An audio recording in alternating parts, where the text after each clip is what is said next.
Hello students, welcome to another video of metric space. Today we will discuss the theorem on Cauchy sequence. In the previous video, we have seen the definition of Cauchy sequence. Now we will prove the theorem on the Cauchy sequence. So the theorem is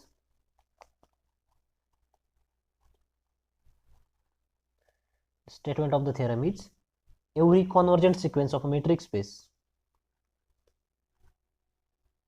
every convergent sequence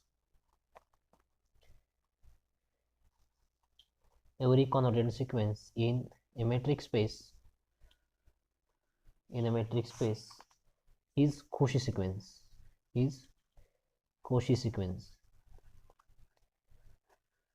Every convergent sequence in a metric space is Cauchy sequence. Every convergent sequence is Cauchy. So to prove this result, we have given convergent sequence. So we will take one convergent sequence in metric space. Suppose xn be a sequence that converges to x in metric space xd. We have to prove that convergent sequence is Cauchy. So let xd be a metric space. xd be a metric space and sequence xn be a sequence, be a suppose convergent sequence, be a convergent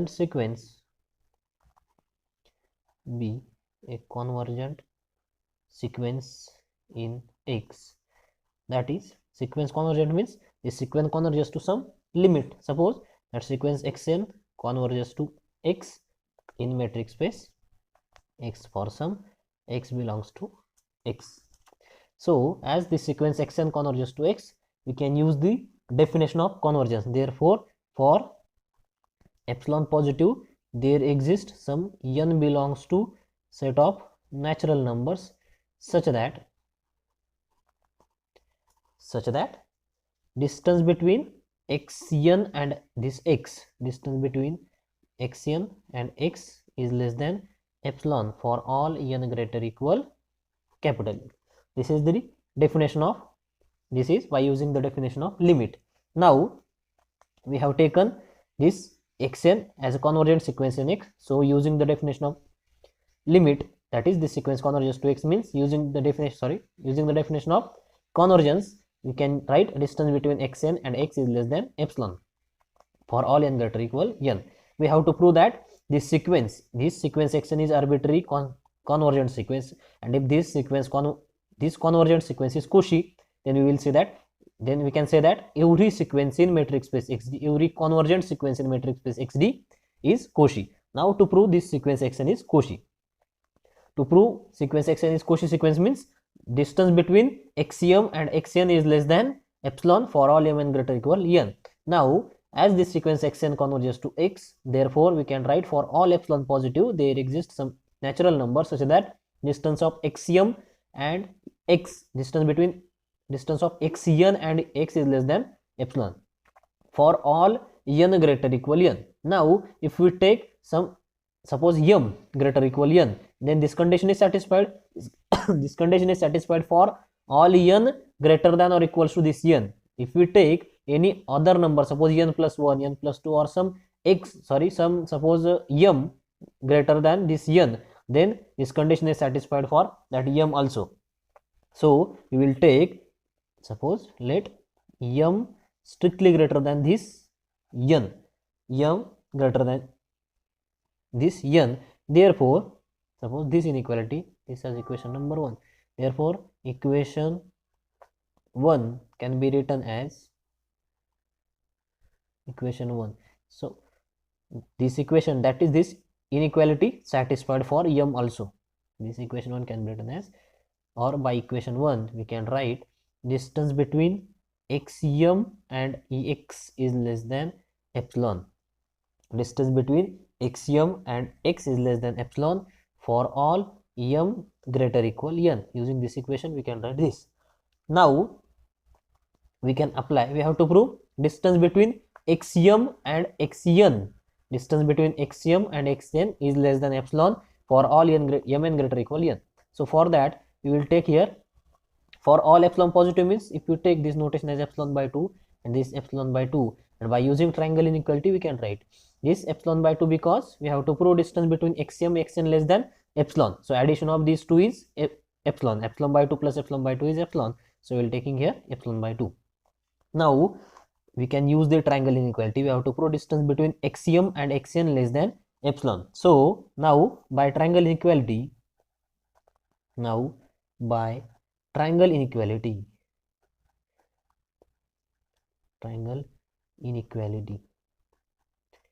we can write distance between axiom and axion is less than or equal to distance between axiom and x, distance between axiom and x plus distance between x and axion.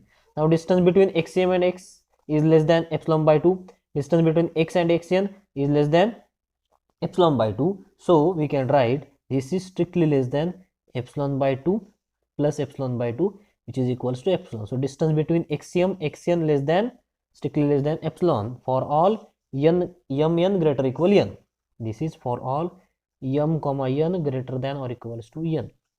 So this implies, we can write this as distance between axiom is strictly less than epsilon for all n greater equal n. Hence the sequence xn is Cauchy sequence. This is the definition of Cauchy sequence. Distance between axiom xn less than epsilon for all m greater equal n implies given sequence xn is Cauchy sequence. Thus sequence xn is Cauchy. This sequence xn was arbitrary, so we can write every convergent sequence is Cauchy. This sequence is Cauchy sequence. Hence every convergent sequence is Cauchy. Every convergent sequence is Cauchy. Every convergent sequence is Cauchy. Hence the result is true. So this theorem is important. Every convergent sequence in metric space is Cauchy sequence, but converse is not true in metric space. That is, every Cauchy sequence need not be convergent sequence. This result is, that is, the converse of this theorem is not true. Converse of this theorem is not true, and the converse will be every Cauchy sequence is convergent. This converse part is true in real analysis because every Cauchy sequence in real analysis is convergent, but that every Cauchy sequence in metric space need not be convergent. So we will take one remark here. Converse of above theorem is not true. Converse of above theorem is not true. Converse of above theorem is not true. That is any Cauchy sequence in metric space, any Cauchy sequence in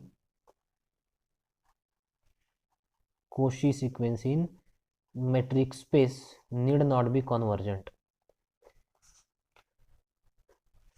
Need not be convergent. Need not be convergent. This converse of above theorem, that is every Cauchy sequence in metric space need not be convergent. This result is true. That is, every convergent sequence is Cauchy and every Cauchy sequence is convergent in real analysis but not in metric space. For example, if we take the sequence xn is equals to 1 upon n, sequence xn is equals to 1 upon n in a metric space, x is equals to open interval 0 1. If we take open interval 0 1 is itself a metric space. This metric space is called, this metric x is equal to 0 1 is a metric space with metric induced from R. This metric is metric induced from the standard metric. X is equals to 0 1 in the metric space, x is equals to 0 1. Here x is equals to 0 1 is a metric space. I will write it in the next line. Here is x is equals to open interval 0 1 is a metric space induced from standard metric.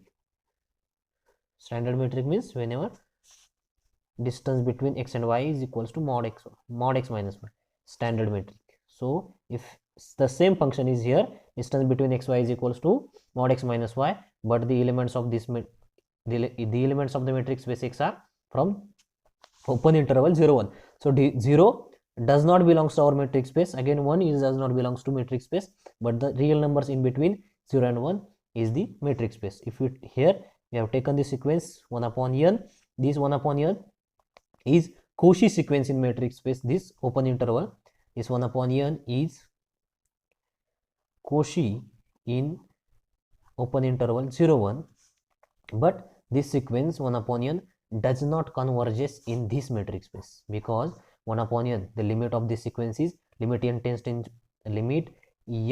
to infinity of xn, which is equals to limit n tends to infinity 1 upon n is equals to 0, but this 0 doesn't belongs to our metric space x, which is open interval 0 1. Hence this metric space is not convergent in given, this sequence 1 upon n is not convergent in given metric space. Given metric space is the metric space of open interval 0 1. This 1 upon n is Cauchy sequence that you can prove using the function. The function is distance of xy is equals to mod x minus y. So you can prove this 1 upon n is Cauchy. To prove that, we will take xm is equals to 1 upon m, xn is equals to 1 upon n, and distance of xn is equals to mod x minus y. So mod 1 upon n minus 1 upon m. Using that, we can get this sequence is Cauchy sequence. So 1 upon n is Cauchy in open interval 0 1, but the limit of that sequence 1 upon n is 0, and that 0 doesn't belongs to open interval 0 1. So limit of this sequence does not belongs to our metric space. Metric space is open interval 0 1. So the given sequence 1 upon n is Cauchy in this open interval, that is in this metric space, but not convergent. Hence every Cauchy sequence in metric space need not be convergent. This result is true in real analysis, but not in metric space. That is, every convergent sequence is Cauchy, and every Cauchy sequence need not be convergent in metric space, but every Cauchy sequence is convergent in real analysis, because every Cauchy sequence in every Cauchy sequence of R is convergent. This will be the definition of completeness. We will see the R is complete. Before that, we will take one more theorem. Next theorem is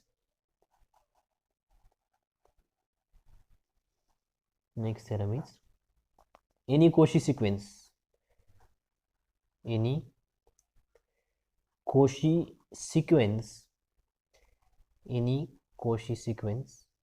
xn is bounded,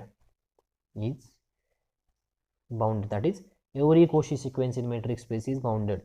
Any Cauchy sequence xn is bounded in a metric space. That is, every Cauchy sequence is bounded.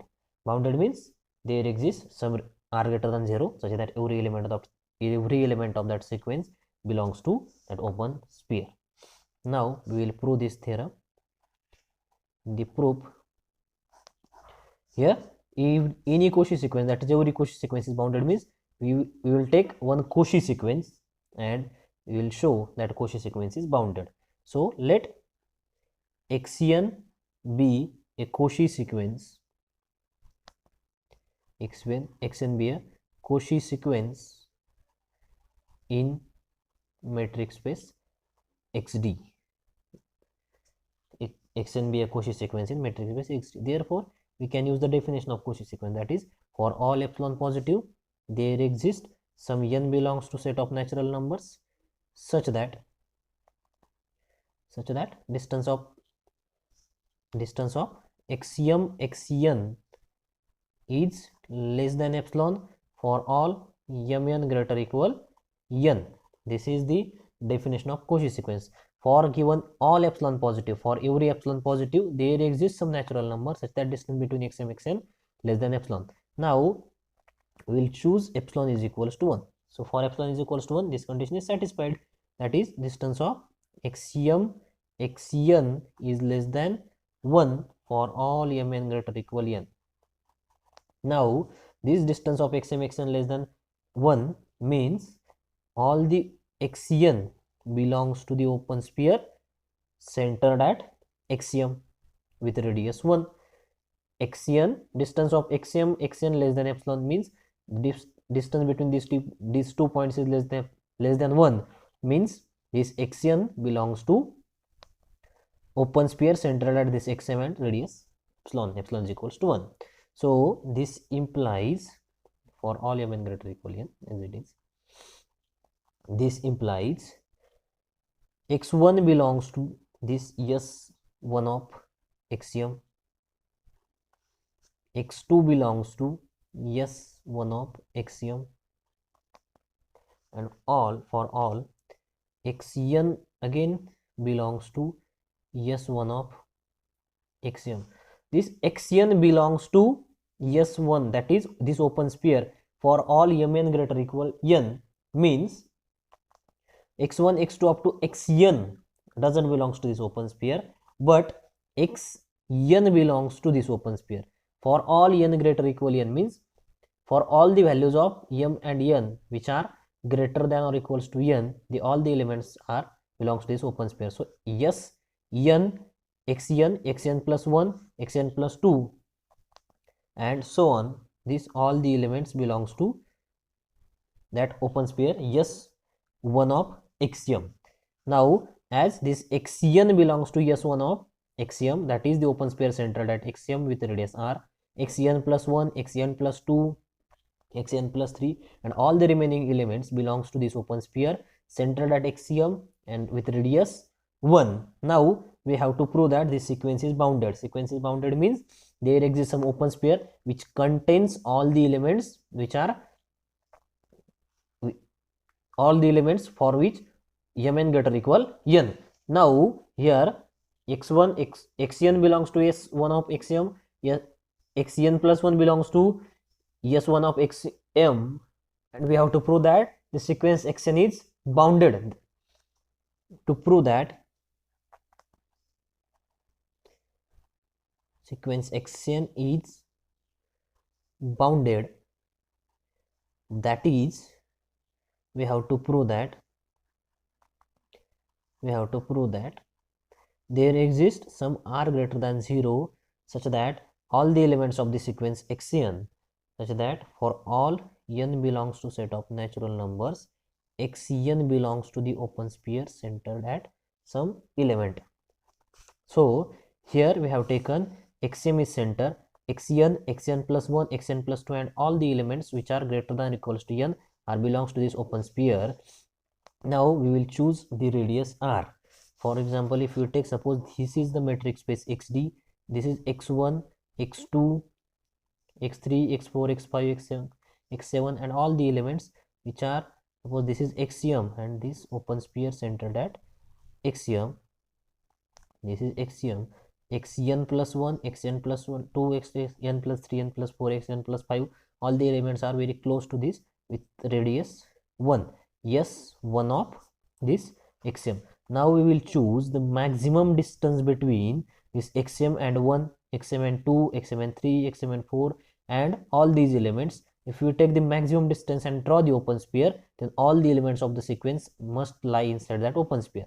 Here we take, suppose this is the maximum distance, this is the maximum distance. If you take this as radius and draw the open sphere, all the elements of the sequence must lie inside that open sphere, so our sequence is bounded. So here we will choose r is equals to maximum of the distance between x1 and xm, comma distance between x2 and xm, up to distance between this xn, xn plus 1, xn plus 2, xn plus 3, all the elements are very close to xm, that is one of xm. So we will choose the maximum distance between x1 and m, x2 and m, up to distance between x n minus 1 and xm, x n minus 1 and xm, comma 1.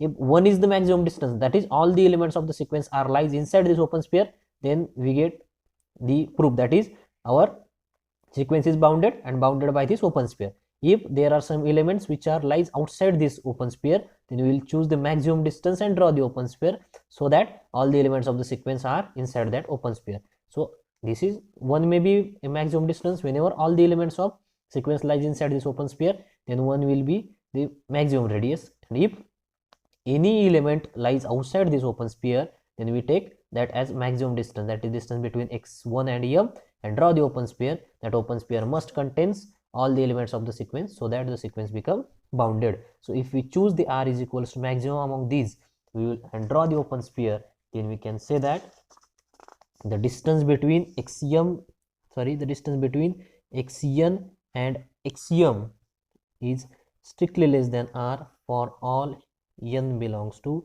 set of natural numbers. That is, this xn belongs to SR of xm, implies the sequence xn, is, just a round bracket is here, sequence xn is bounded. Hence the proof of this result.